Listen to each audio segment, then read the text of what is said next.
Hello friends, welcome back to another session of our Pathshala. So friend, आज का जो topic मैंने आप लोगों के लिए सेलेक्ट करा है वो मैंने सेलेक्ट करा है media fill, which is also known as aseptic process simulation. So आज के वीडियो में हम डिस्कस करेंगे फ्रेंड मीडिया फिल के बारे में, basics like why we generally perform media fill study within our pharmaceutical industry, why it is required, what is the scientific rationale behind it, right? And what are the principles and theories about media fill, and how how and in what manner media fill activity is uh, is affecting my entire aseptic process during the routine operation, right? So इन सब चीज़ों के बारे में आज हम discuss करेंगे, right? So please मेरी आप सबसे रिक्वेस्ट है, वीडियो को स्टार्ट करने से पहले प्लीज़ इस वीडियो को लाइक करिए, शेयर करिए और हमारे चैनल को सब्सक्राइब करिए और बेल आइकन भी प्रेस करिए, राइट? सो आइए फ्रेंड, स्टार्ट करते हैं। सो फ्रेंड, मीडिया फिल के बारे में, which is also known as aseptic process simulation, सबसे बार इसके बारे में थोड़ा सा जान लेते हैं।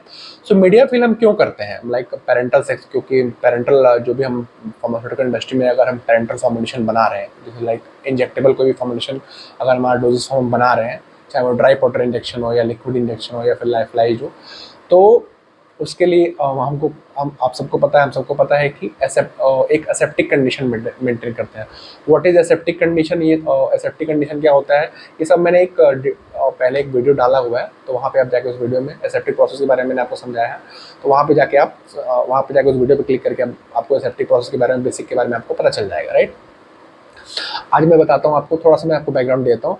सो एसेप्टिक प्रोसेस ही क्यों चाहिए होता है, एसेप्टिक कंडीशन ही क्यों चाहिए होता है पेरेंटल पे? ये भी क्वेश्चन माइंड में आना चाहिए कि नॉन जो भी हमारा सॉलिड ओरल डोजेज फॉर्म है या फिर अदर लिक्विड डोजेज फॉर्म है अदर देन पेरेंटल्स, तो उन सब में हमें एसेप्टिक कंडीशन की रिक्वायरमेंट क्यों नहीं होती है?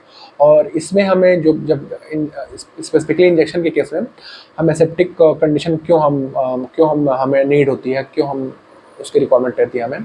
उसका सबसे बड़ा रीज़न क्या है कि अगर हम पैरेंटल, जो वर्ड है ना पैरेंटल, अगर हम इसको बाइफरकेट करें तो पैर एंड इंटरल, पैर पैर means beyond and इंटरल means intestine. So intestine के बियॉन्ड जाता है, मीन्स सिस्टमिक सर्कुलेशन में जाता है। हम सब ने अपने कॉलेज में पढ़ा भी होगा कि जब भी कोई भी पैरेंटल प्रिपरेशन, अगर हम एक टर्म होता है ना बायो अवेलेबिलिटी।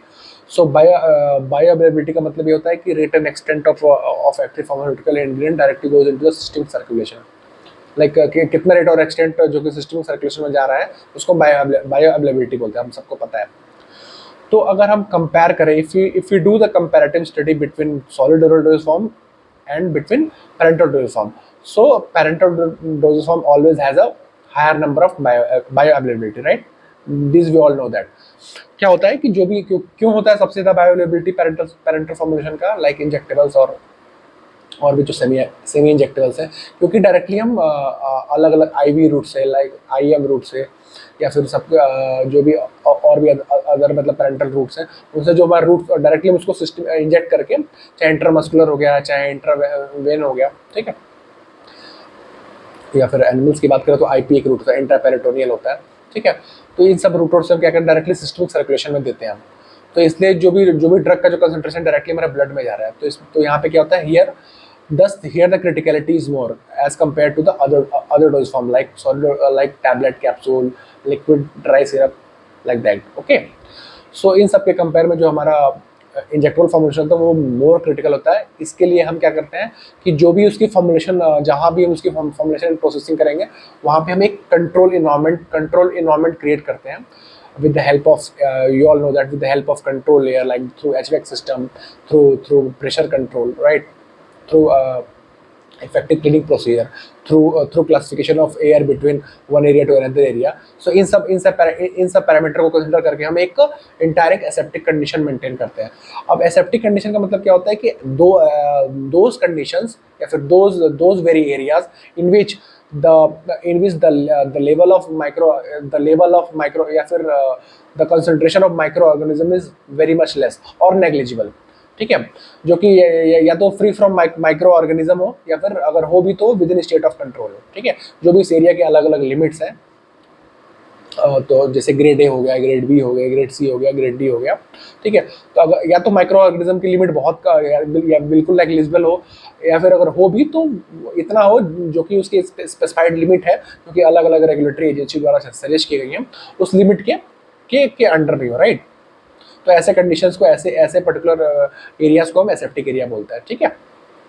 ओके, सो अब हम बात करते हैं मीडिया फिल की। तो मीडिया फिल को हम एसेप्टिक प्रोसेस सिमुलेशन बोलते हैं। मीन्स कि whatever the aseptic practice which we are generally following in order at our plant in order to manufacture any kind of injectable formulations, right?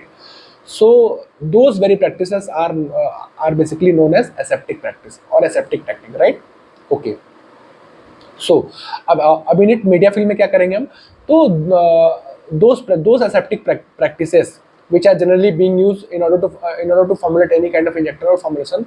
So media fill is a process of validation in which we validate our aseptic practice, starting from its, you know, like its dispensing phase to its final, you know, visual inspection and to finally its primary packaging material packing stage, right? So media fill का मतलब क्या होता है कि जो भी हम aseptic process हम यूज़ कर रहे हैं, starting from it dispensing phase two it's visual inspection stage. तब क्योंकि विजुअल इंस्पेक्शन क्यों बोल रहा हूँ मैं, क्योंकि हम ऐसा एज्यूम करते हैं, ऐसा बिल्ड करते हैं रिस्क बेस्ड अप्रोच द्वारा कि जो हमारा विजुअल इंस्पेक्शन स्टेज है, जो लोग इंजेक्शन में काम कर रहे हैं उनको पता होगा मैं क्या बात कर रहा हूँ। अलग अलग स्टेजेस होते हैं, फ्रेशर्स के लिए बता देता हूँ। सबसे पहले कोई भी एक्टिविटी, जैसे आप सॉलिड में भी अगर आप काम करते हो, सबसे पहले डिस्पेंसिंग होती है, ठीक है। डिस्पेंसिंग के बाद अगर लिक्विड इंजेक्शन की अगर बात करें तो डिस्पेंसिंग के बाद फिर कंपाउंडिंग होता है, like batch preparation, batch manufacturing बोलते हैं, बैच मैन्युफैक्चरिंग होता है।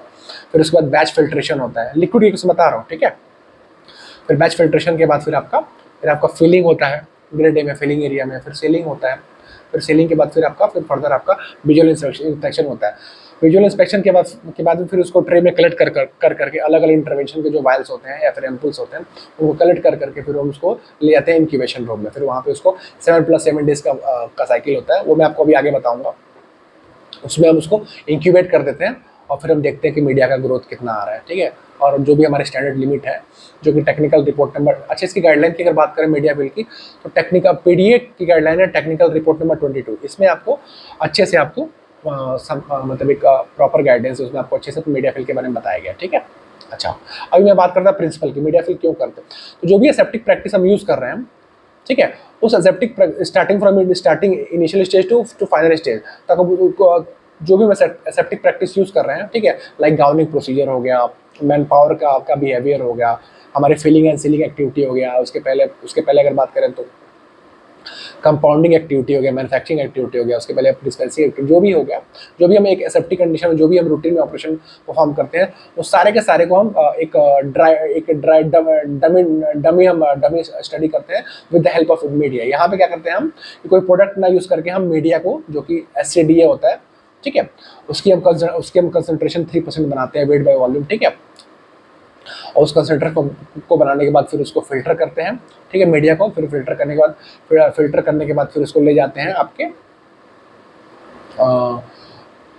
फिलिंग रूम में। फिर वहाँ पे मीडिया को फिर हम फिल करते हैं। अगर हम ड्राई पाउडर इंजेक्शन की बात करें तो एक साइड से आपका ड्राई मीडिया फिल करेंगे, जिस ड्राई पाउडर की अगर मशीन की अगर बात करें, ठीक है। अच्छा, मैं इस वीडियो को मैं आराम से मैं आपको ले चलूँगा, इसका एक और पार्ट बनाएगा जिसमें आपको इस पार्ट में केवल बेसिक्स की बात करेंगे, ठीक है, जनरल अप्रोचेस की। और नेक्स्ट पार्ट जो रहेगा उसमें को डिटेल स्टडी बताऊंगा आपको कि अलग अलग स्टेज में कि मैन्युफैक्चरिंग में क्या करते हैं, प्री GPT क्या होता है, पोस्ट GPT क्या होता है, फिर लेफ्ट ओवर की फिर सैम्पलिंग कैसे करते हैं, ड्राई मीडिया की सैम्पलिंग कैसे करते हैं, उसके पहले अगर W5 की सैम्पलिंग क्यों करते हैं, ये सब मैं आपको एक एक करके बताऊँगा, पूरा अच्छे से समझाऊंगा, ठीक है, क्योंकि टॉपिक बड़ा इंटरेस्टिंग है, ठीक है। तो मैं बात कर रहा था कि मतलब अलग अलग स्टेजेस पे मतलब पहले बैच प्रिपेयर करा, फिर उसको फिल्टर करा, ठीक है, मीडिया सोल्यूशन को। अगर लिक्विड की बात करें, ठीक है, उसके बाद अगर ड्राई पाउडर है तो फिर ड्राई मीडिया को फिर सैम्पलिंग करके फिर उसको ले गए फिर लाइन पे मीडिया को, फिर वहाँ पे उसको जो अगर ड्राई पाउडर की लाइन के बाद तो एक जो आपके अलग अलग एक जो पिस्टन होता है, पिस्टन फिलिंग मशीन की बात कर रहा हूँ, तो एक पिस्टन में आपका ड्राई मीडिया रहेगा और एक से आपका W5 वहाँ पे ड्रॉप होगा, ठीक है। तो इससे क्या करेगा, 3% कंसंट्रेशन का वहाँ पे सोल्यूशन स्लरी, एक साइड से आपका बॉटल में आपका वायल में आपका ड्राई मीडिया फिल हो रहा है और एक आपका पिस्टन से आपका वो W5 फिल हो रहा है, ठीक है। फिर वो आपका फाइनली आपका फिर वहाँ से फिलिंग होने के बाद फिर आपका सील होता है, फिर सील होने के बाद फिर विजुअल इंस्पेक्शन में जाता है, फिर वहाँ से फिर फर्दर एक्टिविटी को प्रोसीड करते हैं। ठीक है, जो जो कि कलेक्शन एक्टिविटी है, ठीक है। अच्छा, अब अभी हम बात कर रहे थे, फिर वापस आते हैं कि मीडिया फिल स्टडी में स्टार्टिंग कहाँ से करते हैं। तो सबसे पहले अगर मैं बात करूँ तो हम मीडिया कौन सा यूज़ करते हैं, ठीक है। तो इसमें जो हम मीडिया यूज़ करते हैं वो होता है SCDA मीडिया। फुल फॉर्म आपको पहले बताया था मैंने, सोयाबीन केजिंग डाइजेस्ट मीडियम, ठीक है। ये मीडिया हम यूज़ करते हैं, ठीक है। और इस मीडिया को यूज़ करने के पहले अगर इसके माइक्रोबायोलॉजिकल एस्पेक्ट की अगर हम बात करें तो सबसे पहले इस मीडिया का प्री जीपीटी होता है। व्हाट इज जीपीटी है? Growth promotion test. इसका मतलब क्या होता है? जीपीटी का मतलब ये होता है कि जो भी मीडिया है, राइट, तो हर मीडिया की एक जीपीटी स्टडी होती है।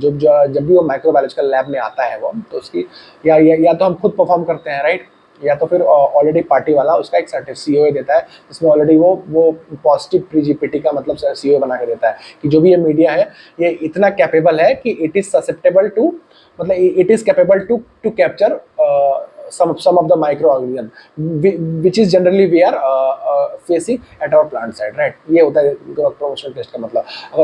अगर आपको सिंपलेस्ट भाषा में बताऊं तो जीपीटी का मतलब ये होता है कि कोई भी मीडिया कंपोनेंट है, तो वो अगर प्री जीपीटी पास नहीं है, राइट, तो इसका मतलब ये, तो इसका हमें लॉस क्या होगा? इसका लॉस ये होगा कि जो भी हम रूटीन में जो भी उसका मीडिया सोल्यूशन बनाएंगे और इसको और जो भी हम माइक्रोबायोलॉजिकल टेस्टिंग परफॉर्म करेंगे, तो अगर वो मीडिया प्री जीपीटी में अगर पास ही नहीं है, फेल है, तो इसका मतलब कि वो मीडिया कैपेबल ही नहीं है किसी भी माइक्रो ऑर्गेनिज्म को जो कि हमारा इन्वायरमेंट में मतलब एयरबोर्न पार्टिकल को कैरियर बना के जो ट्रैवल कर रहे हैं, तो वो मीडिया इतना कैपेबल ही नहीं, वो मीडिया जो सोल्यूशन है वो इतना कैपेबल ही नहीं है जो भी इन्वायरमेंट और माइक्रो ऑर्गेनिज्म है उनको ट्रेस करने के लिए, उनको मतलब ट्रैक करने के लिए। इसीलिए कोई भी मीडिया सोल्यूशन जो भी हम परचेस करते हैं, तो वो it should pass the pre GPT test. मतलब दो तरह की स्टडी होती है मीडिया फिल स्टडी में, एक होता है प्री जीपीटी और एक होता है पोस्ट जीपीटी। तो ये पोस्ट जीपीटी तो मीडिया फिल स्टडी की जब एक्टिविटी खत्म हो जाती है, उसके बाद एक बार जब मीडिया सोल्यूशन बना के यूज करके फिलिंग करके मीडिया फिल स्टडी पूरा कंप्लीट कर लेते हैं, उसके बाद फिर पोस्ट जीपीटी होता है, राइट। तो वो उसका फंडा ये होता है कि मतलब प्री जीपीटी में तो मीडिया पास था, तो लेकिन मीडिया फिल स्टडी होने के बाद भी हम उसकी पोस्ट जीपीटी स्टडी करते हैं कि जो इसकी जो कंसिस्टेंसी जो पहले थी prior to start of the activity, वो अभी भी मतलब same activity same within state of control है कि नहीं, इसलिए हम पोस्ट जीपीटी भी करते हैं, राइट। तो ये होता है प्री जीपीटी। ओके, ये हो गया ग्रोथ प्रमोशन टेस्ट। उसके बाद जब हम मीडिया का सोल्यूशन प्रिपेयर करने के लिए जब एरिया में मीडिया को डिस्पेंस करके जब हम लेके आते हैं, मतलब जो माइक्रो से डिस्पेंस करके और एरिया में लाके जब उसको एक्सपोज करते हैं, तो सबसे पहले हम क्या करेंगे, जैसे लिक्विड इंजेक्शन की बात करें तो सबसे पहले WO5 की सैंपलिंग करेंगे, राइट। जो भी हम वाटर फॉर इंजेक्शन, जो भी हमारे एरिया में जो भी हमारा मैन्युफैक्चरिंग रूम है, अगर लिक्विड की बात करें तो वहाँ पे हम सबसे पहले क्या करेंगे, वाटर फॉर इंजेक्शन की हम सैंपलिंग करेंगे, राइट। क्यों करते हैं बताइए आपको? एक टेस्ट होता है BET टेस्ट, राइट। तो BET टेस्ट को परफॉर्म करने के लिए WO5 का सैंपलिंग करते हैं। मतलब पर्पज उसका ये होता है कि जो भी, क्योंकि एड्स में जो मीडिया का जो हम सोल्यूशन बनाएंगे तो उसमें हम सॉल्वेंट का यूज़ करेंगे, वाटर फॉर इंजेक्शन यूज़ करेंगे, जो कि इंजेक्शन में यूज़ होता है। तो कहीं ऐसा तो नहीं कि अगर प्रॉपर मीडिया फिल, अगर हम प्रॉपर हर एक स्टेजेस को जो भी स्टेजेस से मीडिया फिल एक्टिविटी मतलब एग्जीक्यूट होने वाला है, हर स्टेजेस की अगर प्रॉपर ट्रैकिंग अगर हमें रखनी है, तो उसके लिए हमें हर एक स्टेज को एकदम एक्यूरेटली वे में हमें परफॉर्म करना रहेगा। इसलिए हम सबसे पहले वाटर की सैंपलिंग करके उसकी टेस्टिंग करते हैं, BET, ठीक है। उसका फुल फॉर्म क्या होता है BET का? Bacteriological endotoxin test, right.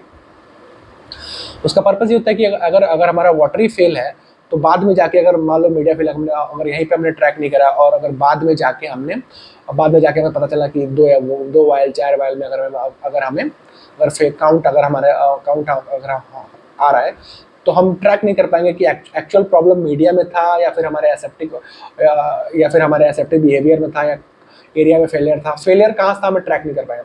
इसलिए BET हम पहले ही परफॉर्म कर लेते हैं वाटर का, जो कि प्री रिक्विजिट भी है, ठीक है।